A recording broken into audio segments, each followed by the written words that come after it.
You shatter through the leathery shell of your egg deep in the Amazon rainforest.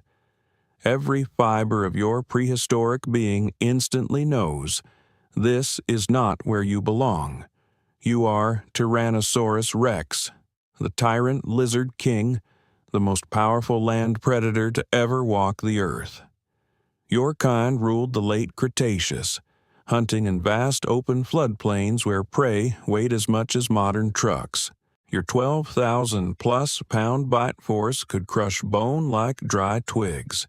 Instead, you've hatched into a choking, steaming emerald nightmare. Visibility is measured in arm's lengths. Prey animals top out at the size of large dogs or giant rodents. The air feels like wet wool in your lungs.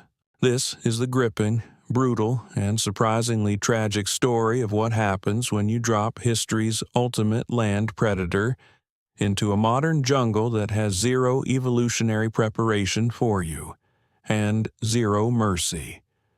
The first wave that hits you isn't sight or sound, it's heat. Raw, physical, oppressive heat. This is a permanent 88 to 98 degree Hav sauna with humidity so high the air feels solid enough to chew.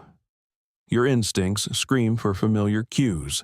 The bellow of hadrosaurs, the scent of large herds. Instead, you hear howler monkeys roaring like the world is ending, and an insect chorus so loud it feels personal. You push up on legs that still feel foreign, wobbling forward, and immediately slam face first into a living wall of vines. Ferns, heliconias, and strangler figs are so dense you literally cannot see 3 feet ahead. Back in the Hell Creek Formation, you would have hatched onto open river plains with long sight lines and room to build speed. The Amazon has decided that open space is a myth. You are trapped in nature's most humid, claustrophobic green closet. Why the Amazon and not North America?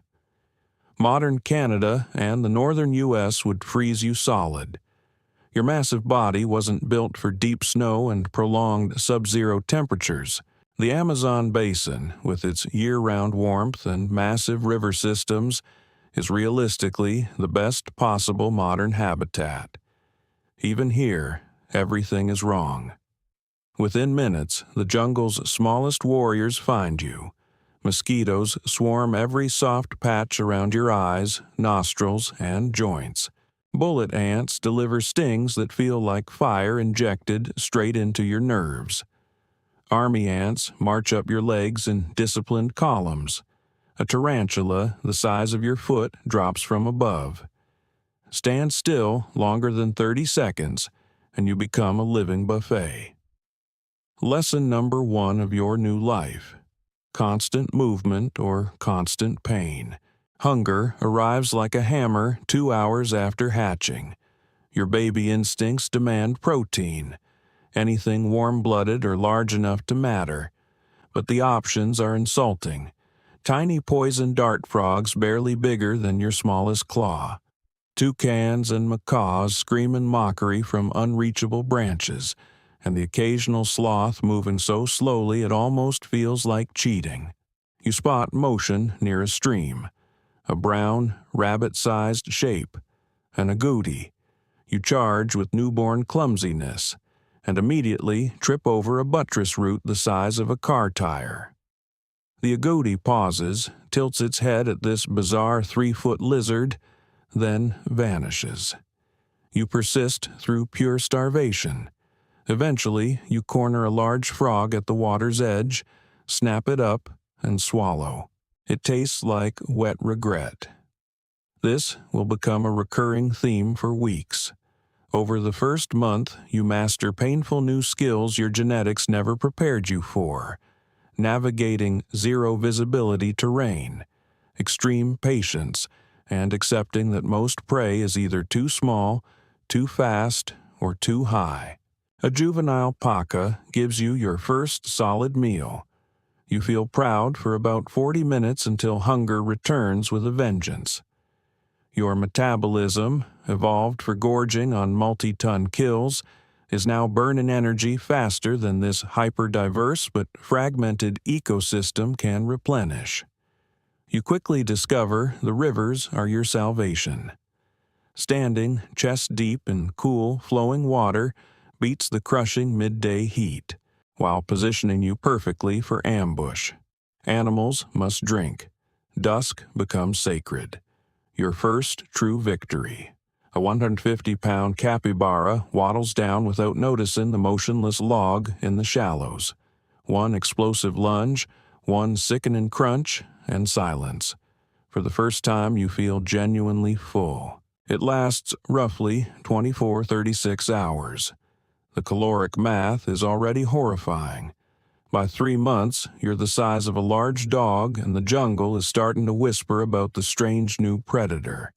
A juvenile ocelot freezes in a tense standoff near your resting spot under a fallen tree.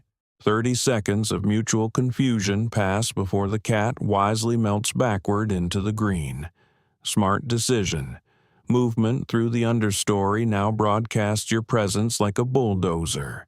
Branches snap, vines rip, leaves rain down. Stealth is nearly impossible, so you claim the rivers as highways. Open water gives you space to accelerate, cooling relief, and constant prey traffic. You're accidentally discovering the most efficient survival strategy this environment allows. But the hidden war begins. Ticks burrow deep between your scales. Botflies lay eggs in small wounds. Every time you drink from the brown river water, you're swallowing new parasites. Random scratches from thorns fester for weeks in the humidity. The Amazon has apparently decided healing is optional. Your immune system has zero reference manual for these tropical pathogens. You're winning every visible fight while quietly losing ground to infection and exhaustion. Then, the explosive growth spurt hits like a freight train. By 18 months, you're already a serious threat. By 2 years, 13 feet tall at the hip, 6 to 7 tons of dense muscle and bone, with a sense of smell that can detect blood from over a mile away, and jaws capable of exerting more force than any animal alive today. You are now the largest land animal in all of South America by an absurd margin. Nothing here has the slightest evolutionary blueprint for dealing with you. The first major reality check comes at dawn. Fresh blood on the wind leads you to a prime male jaguar. 220 pounds of spotted muscle and attitude, standing proudly over a fresh tapir kill. This cat has ruled its corner of the jungle for years. It tenses, snarls, bares impressive fangs, the same display that has always worked. You walk straight up, seize the entire 800-pound tapir in your jaws as if it were a chicken, lift it effortlessly, and casually stroll 20 yards downstream to dine in peace. The jaguar's expression is pure existential collapse. It watches you steal its hard-won meal in broad daylight with literally nothing it can do. After a long, defeated pause, it slinks away. You just dethrone the former apex predator without even trying. This becomes the new normal. You dominate 50-plus miles of prime river corridor.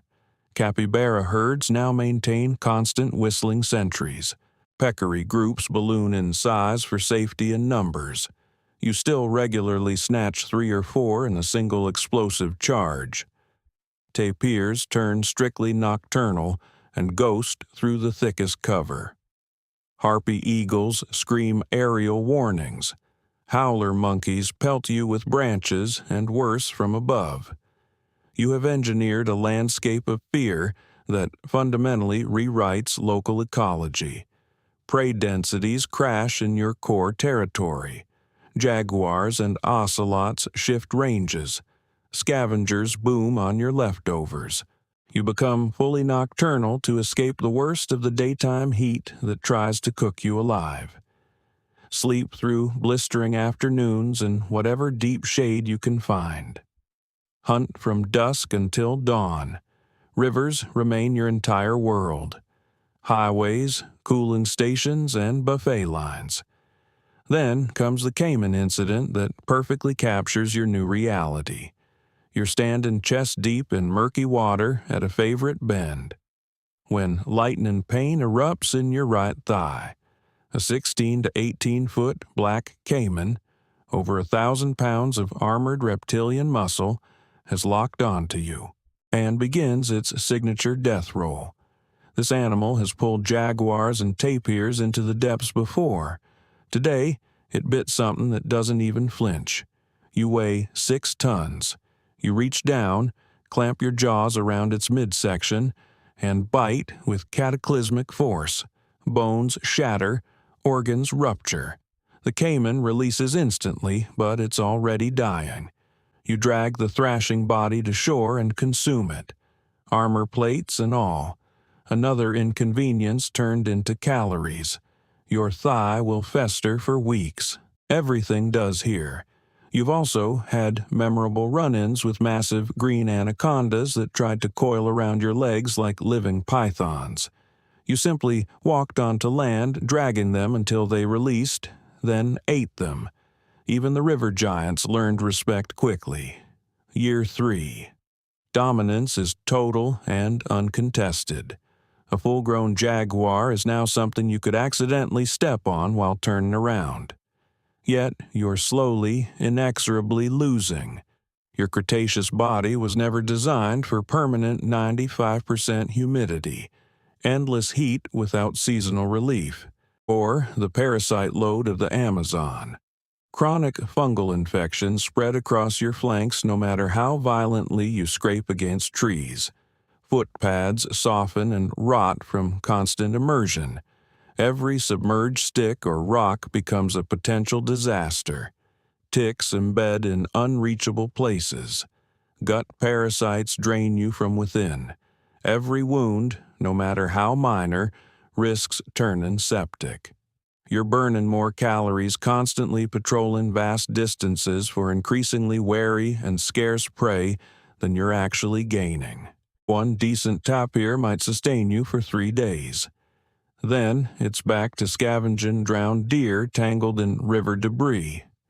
Abandoned jaguar kills, taken directly in front of the owner watching from a tree, or picking off paranoid capybaras and peccaries. In Hell Creek, you could feast on a single triceratops for a week. Here, the feast or famine cycle is relentless and exhausting. The loneliness hits on another level entirely. Sometimes at night, you pause on a sandbar, lift your massive head, and listen. Your instincts expect distant T-Rex calls, rival scent markings, the possibility of mates or territory disputes. There is only the endless insect drone, monkey hooting, and frog chorus. You are profoundly, existentially alone. The only one of your kind on a planet 66 million years removed from everything you were built for. The wet season arrives like biblical punishment. Rivers swell 30 to 40 feet. Your territory becomes a flooded labyrinth. Prey concentrates on shrinking islands of high ground. Easier targets in theory, but you're wading chest deep for days. Collecting more bites, more infections, more exhaustion. You fight and kill 2 more massive caimans during this period. Each victory adds new scars and new infection risks. So here is the honest, unsentimental verdict after 3 hard years. Can a T-Rex survive in the modern Amazon? Yes, you have. You remain the single most dangerous creature this forest has ever known. Can you thrive and live a long, healthy life? No. The available biomass cannot sustainably support a multi-ton hypercarnivore with your metabolism. Your physiology desperately needs cooler periods and massive prey that simply don't exist here. You win every direct confrontation through overwhelming power. The jungle wins the long war through patience, disease, scarcity, and 1,000 tiny insults. Your teeth cannot bite back. Being able to kill everything doesn't stop the environment from eventually killing you. It just forces it to be clever, persistent, and cruelly patient. You have reshaped 50 to 60 miles of river into a quieter, more fearful dead zone. Prey populations are suppressed. Predator ranges have shifted. Scavengers have boomed. But the moment you're gone, and you will be gone one day, whether from sepsis, starvation, injury, or sheer cumulative wear, the ecosystem will quietly reset. No offspring, no dynasty, just one magnificent anomaly that ruled for a handful of years before the jungle reclaimed even you. You are a ghost from deep time, magnificent, terrifying, tragic. But tonight, under the moonlight with the scent of fresh blood on the wind, and nothing in this world brave enough to challenge you, you still endure. If this deep-dive speculative paleobiology journey hit you right in the primal instincts, smash that like button hard. Drop a comment with your next what-if request: T-Rex in the Serengeti, Spinosaurus in the modern Congo, a pack of velociraptors loose in a city, and subscribe for more epic, science-grounded dinosaur thought experiments. Which prehistoric predator should we drop into? Which modern ecosystem next? Tell me below. I read every comment. And if you're hungry for another wild ride just like this, click the video that's appearing on your screen right now. Thanks for watching. Stay curious. Stay wild.